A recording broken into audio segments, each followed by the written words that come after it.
Hey friends, welcome back to my studio. I'm going to paint a robin. I'll link the reference photo in the video's description.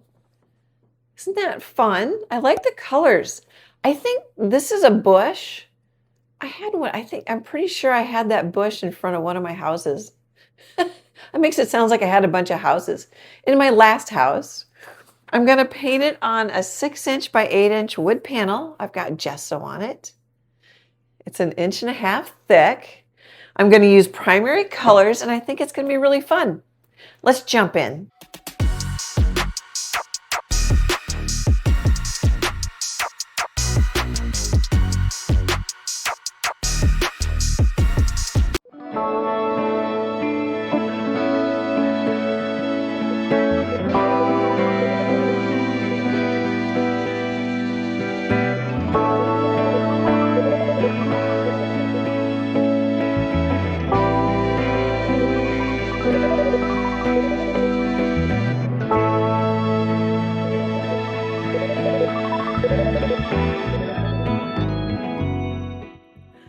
Let's set the table.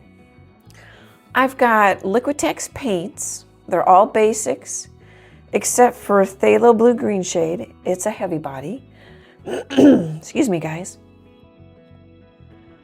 Okay, hopefully my voice is better. I used a 1" flat brush. Oh, here, let's go through the colors. Phthalo blue green shade's a heavy body. Mars black, titanium white, cad yellow medium hue, Quinacridone magenta. I pulled out some phthalo blue, yellow, and some white to make an aqua color. And then I pulled some of that out, add more yellow, makes a pretty green. And then brown, I make an orange and add black to it. You can make it a yellow brown by adding more yellow, or a pinky brown by adding more quinacridone. I originally was thinking I was going to have bigger brush strokes, and I painted it all kind of the aqua color, or I did paint it all the aqua color in white.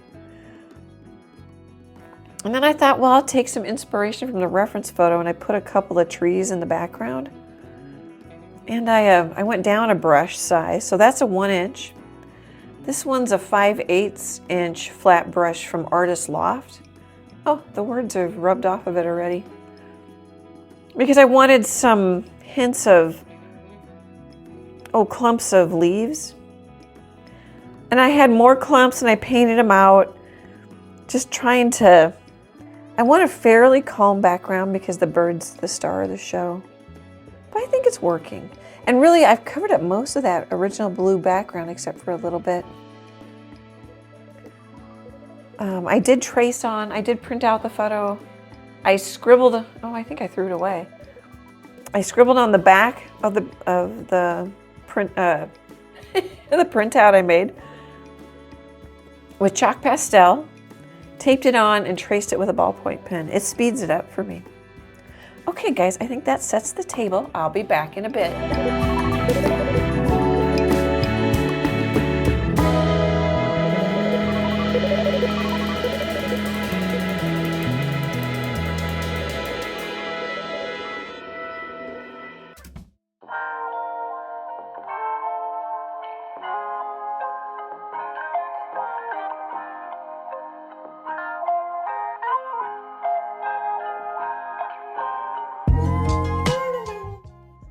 Let's chat for a minute. So I'm working on the wing.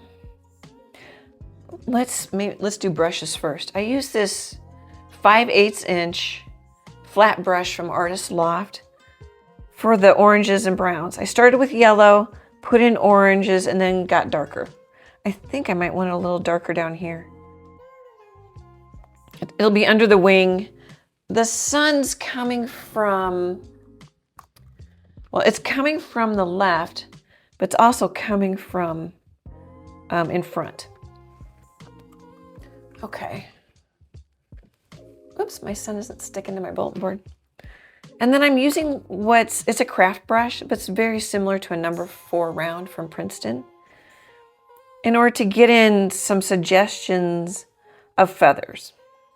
Now, what I've been doing for quite a long time, this is one point I thought it might be helpful. Everybody does this different. It may not fit you. But I was painting tighter and more realistic and then loosening up. And I've noticed now I'm able to just go in a little looser because I feel confident with the structure, if that makes sense. And I'm feeling more confident with painting looser. It just takes some time.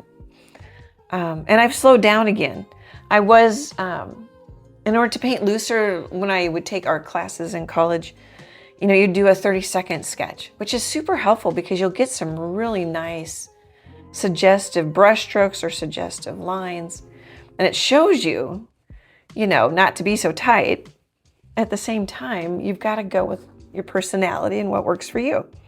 The other point that I think is really going to help this painting as it comes along is, so I had this warm brown. I put more black in it for the brown and black parts of the robin. And I thought, and then I was looking at the reference photo. Let's do it this way because you might be able to see it. It's barely there, but I feel like, well, maybe you can see it here. This is warmer. To me, this is cooler. And that says, oh, sorry, get it in frame, Annie. Okay, this is warmer-ish. And this is cooler. And I see more blue in those cools. So what I'm doing is I added some aqua and I added some blue and I added some brown to get just kind of a blue-gray color. Paint's gray. I don't have it. I haven't used it. That might be something you might like. But I think that's going to really help this bird painting.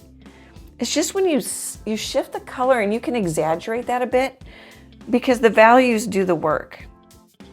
So I wanted to just point that out, that, you know, if you're not happy with your paintings, try tight. Try getting it just so.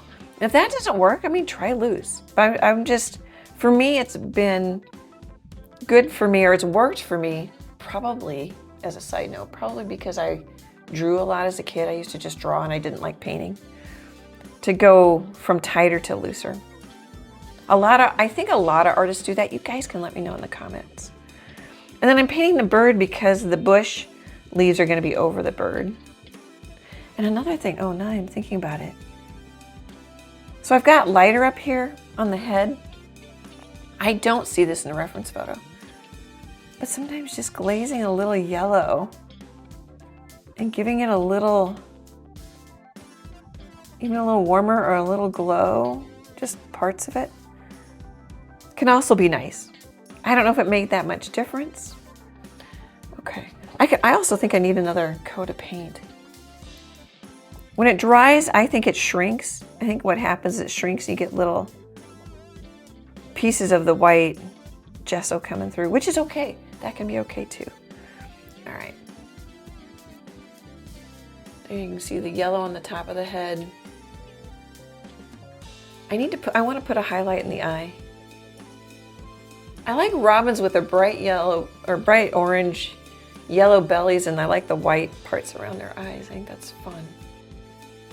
So these feathers could be done. I've got the white in them. These feathers, I just put a base layer in, and I'm either going to go lighter or darker or both, and just suggest lines that are the feathers. I'm going to grab the reference photo again.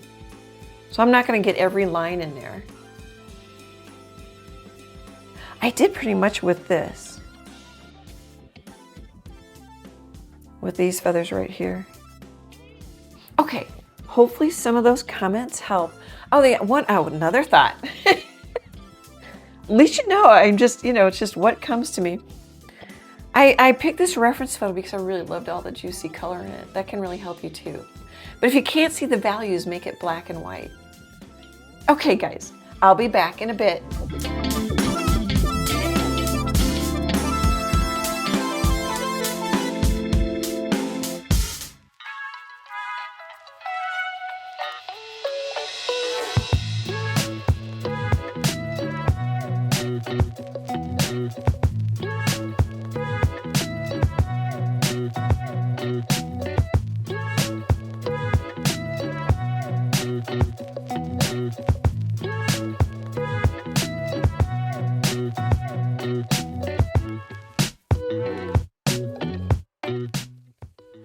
I'm calling it done. I really like it. It's juicy. I like the juicy colors. The background, gosh, I want to say almost every time makes me nervous because it seemed too busy. It seemed too strong. This mid-value tree trunks help. And what helps is a straight up quinacridone in areas. And of course it's a portrait.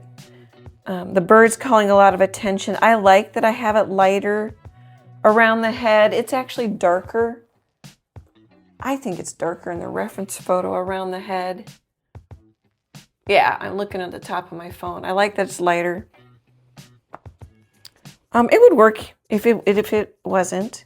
So I didn't know how to really do the bush, but it has a lot of teardrop. Some of them are pointier leaves. I didn't make too many of them pointy. But I took this really cheap filbert brush. It says number 7, but the numbers, I'd say it's a 1/4 inch. It's a 1/4 inch filbert. But when you push down the paint, it's going to go fatter. Or you could do a couple strokes. So I did the darks. I said, okay, I want some dark here on the 3rd.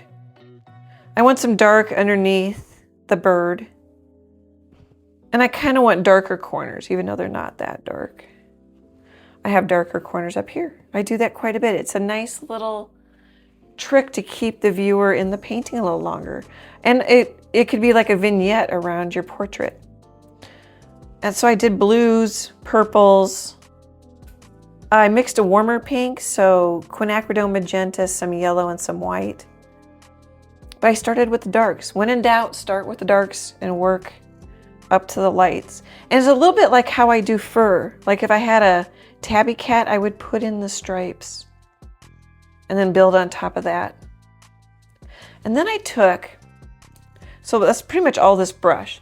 But then I took this liner brush, which is really awesome and also can be a big pain. It's 5/0 from Royal and Langnickel. You need to thin out your paint, put water in it, put some medium in it. I didn't, I just used water. And then this one's, oops, I must have hit a little bit of paint. Like this one has a little bit of a light edge. So I mixed kind of this light, more pinky color. And since it's thin, it's going to dry down. And then I came back with some white and just lined part of the edge. Just like it's catching some sun. You could, I don't know if I really want to do this, but let's see what it looks like. You know, I could warm that up a little bit. That might be kind of nice, actually. You could put some white in it so it's not so strong. Yeah, I don't know if I want to do this too much. So that's glazing, and it's really nice. The yellow is already semi-transparent, so you don't necessarily have to add water to glaze. But I want it thin, and I definitely want the color below to come through. So I've done it, in 2 places? Probably should do it in a 3rd.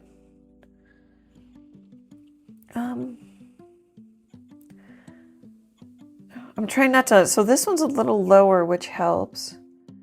That one's higher. I'm kind of looking for oh, actually I could maybe do it right here.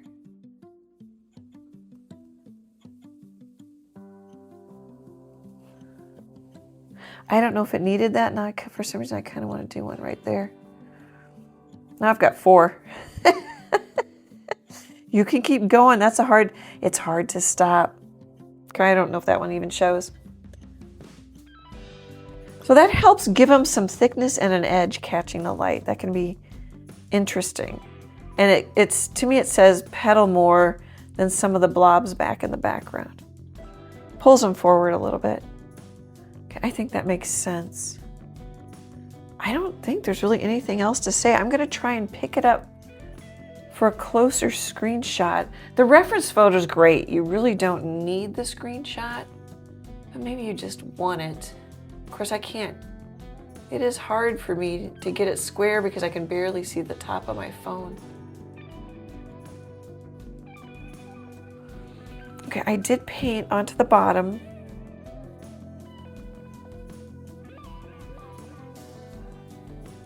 And I did paint over to on the side. Oop. I don't have as much whites. You could. Or lighter values, I mean.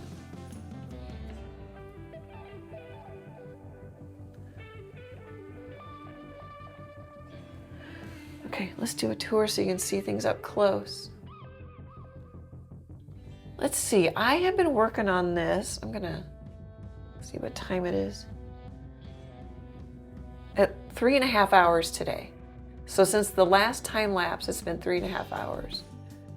So this one, oh, for sure 5 hours. I need to write it down, but I've got a few things going on and I just don't do it. This one took me a while because there's quite a bit of detail. And so my wings and the lines are messy, but I think it works. I'll put it down again so you get some distance from it.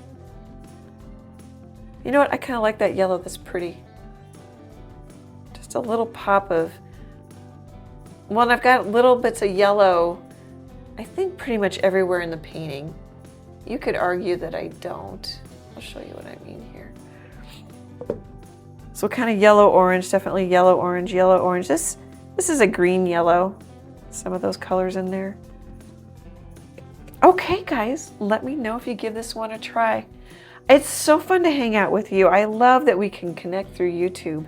I super appreciate your support. I could not do this without you.